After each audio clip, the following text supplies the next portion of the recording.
If you are searching for NPN versus PNP wiring, you probably want to see it work, not sit through another slide deck.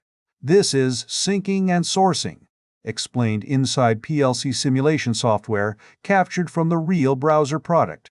The interactive lesson exposes the working parts and lets you change the input, command, or fault state yourself. You will see the component or sensor respond. Connect that visible change to its electrical signal and learn what the PLC is actually reading. Watch the real NPN versus PNP wiring lesson respond as the learner operates it. The visual model, plain English explanation, and guided action stay in the same context. Follow the highlighted interaction on screen and notice that the feedback changes with the action.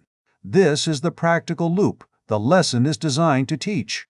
Use this demo to decide whether the workflow matches what you need.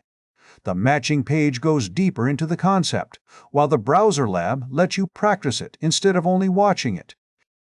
Open the matching browser experience and complete the first practical step yourself.